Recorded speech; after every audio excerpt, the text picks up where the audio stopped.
Hello dear students, welcome to history class. I hope all of you are doing well. Students, in this session I'll be continuing with chapter 3rd of history, that is the Delhi Sultanate.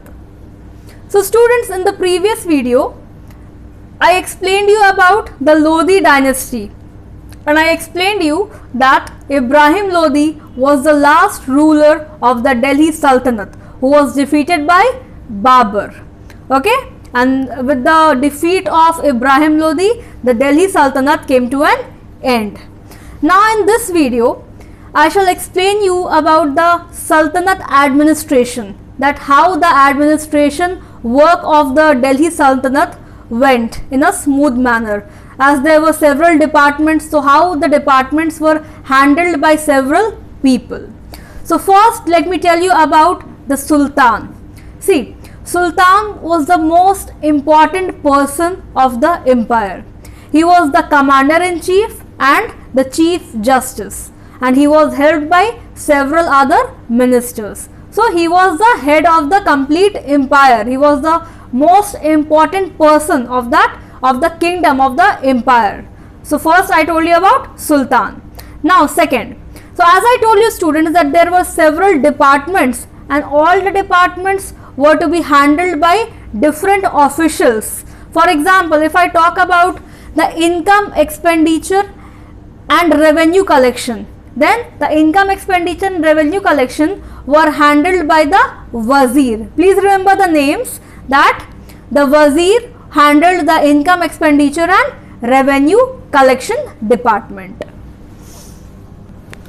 Now the second official was Ariz-e-Mumlik. Now Ariz-e-Mumlik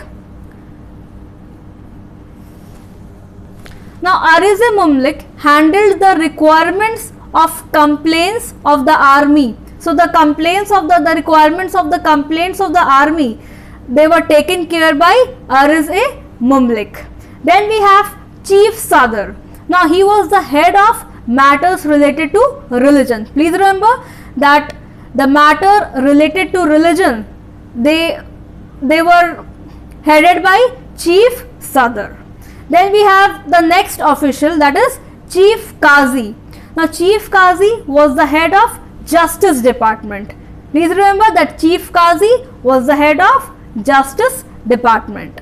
Then we have nobles. So some people, they were given military and civilian posts in the administration. So these people were called as nobles. The people who were given military and civilian posts in the administration were called as the nobles. So I hope that the administration of the Sultanate is clear to everybody, that who were appointed for which post, who were appointed for which department, who were the people or what were the name of their posts who used to handle several departments. So I hope that this topic is clear.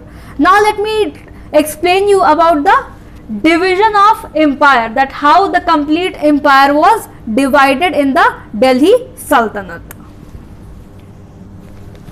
Now let me tell you students that the Delhi Sultanate, it was divided into subas or provinces. Provinces means the states. So please remember that the Delhi Sultanate, it was divided into subas or provinces. As you can see here, first is the province. So the Delhi Sultanate was divided into the provinces or the subas, and the head of each suba was called Mukti. Please remember that the head of the subas were called as Mukti. Further, the subas or the provinces, they were divided into shiks. The subas or provinces, they were divided into shiks, and the head of shik was called as Shikdar. The head of each shik was called as Shikdar. Further, the shiks were divided into parganas. The shiks were divided into parganas, and the head of parganas was called Amil. The head of pargana was called Amil. And after parganas, each parganas was divided into villages, and the head of village was called as village headman or Mukaddam. The head of the village was called as village headman or Mukaddam. So this is the division of empire in the Delhi Sultanate. First is First is the Suba or province, then comes Sheikhs. After Sheikhs, the Sheikhs were divided into Parganas, and the Parganas were further divided into villages.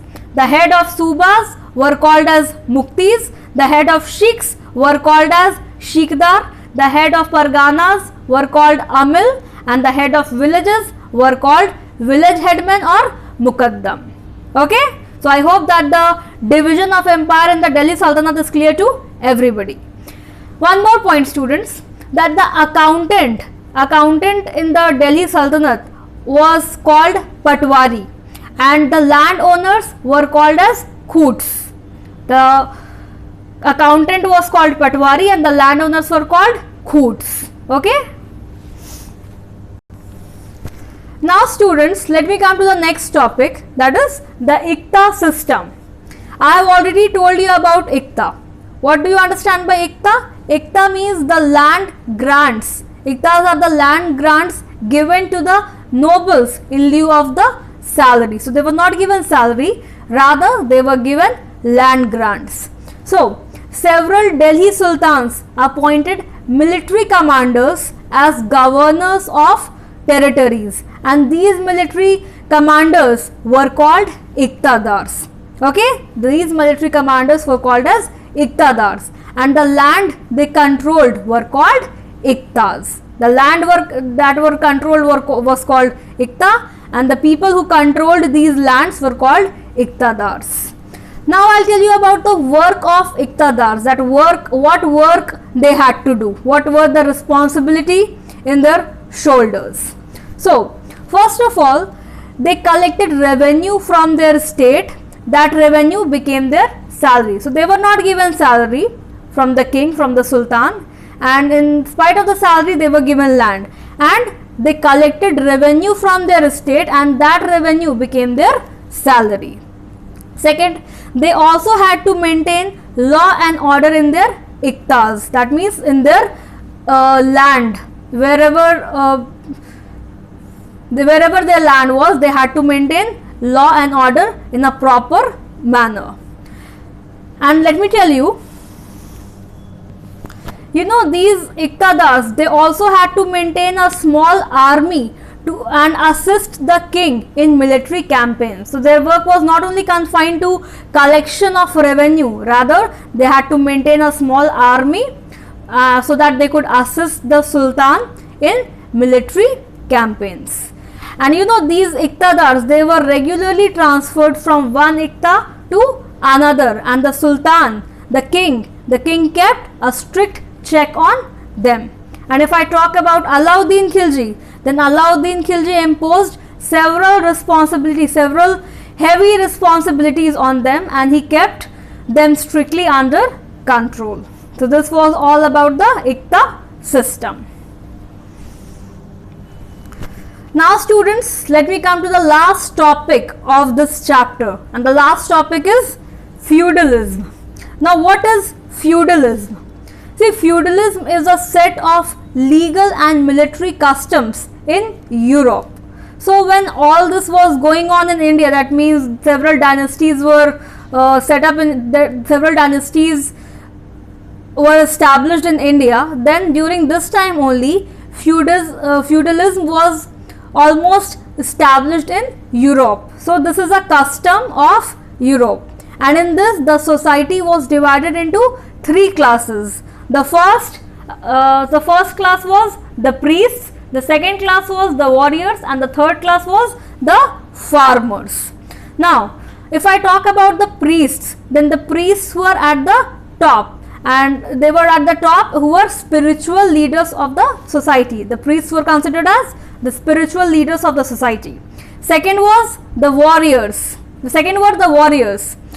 The warriors had political power, and they enjoyed social status and prestige. And at the bottom were the farmers. So this feudal society in Europe was highly unequal, because the farmers were at the bottom, the priests were at the top, and the warriors were in the middle. So this was not done properly. This division of class was not done in a proper manner. Some people, they enjoyed more rights, they enjoyed more freedom and power, and some they enjoyed no power. So when several empires were set up in India, when several dynasties came in India, one after the other ruler came to India, then during this time only in Europe feudalism was completely established. So I hope that all the points in this chapter are clear to everybody. So once again let me tell you that I have explained you about 5 dynasties in the Delhi Sultanate. So the first was the slave dynasty from 1206 AD to 1219 AD. Then came the Khilji dynasty from 1219 AD to 1320 AD. After Khilji dynasty came the Tughlaq dynasty from 1320 AD to 1414 AD. After the Tughlaq dynasty came the Sayyid dynasty from 1414 AD to 1451 AD, and at the end came the Lodi dynasty from 1451 AD to 1526 AD. And if I talk about the slave dynasty, then the first ruler or the founder of slave dynasty was Qutbuddin Aibak, and he was the slave of Muhammad Ghori. Muhammad Ghori defeated Prithviraj Chauhan in the second battle of Tarain in 1192 AD. Okay, and while he was returning back to Afghanistan, he gave all the affairs of India in the hands of his very trusted slave, and the name of the slave was Qutbuddin Aibak, and from there the Delhi Sultanate began. And the last ruler of Delhi Sultanate was Ibrahim Lodi. Ibrahim Lodi was defeated by Babur in the Battle of Panipat, and after the death or after the defeat of Ibrahim Lodi, the Delhi Sultanate came to an end. So I hope that all the dynasties are clear to you, all the rulers in several dynasties are clear to you, that what they did and about their period of rule. So I hope that this video will prove useful to you people. Thank you so much. I'll meet you in the next video, in which I will be explaining you the exercises of this chapter. Thank you so much, students. Stay safe.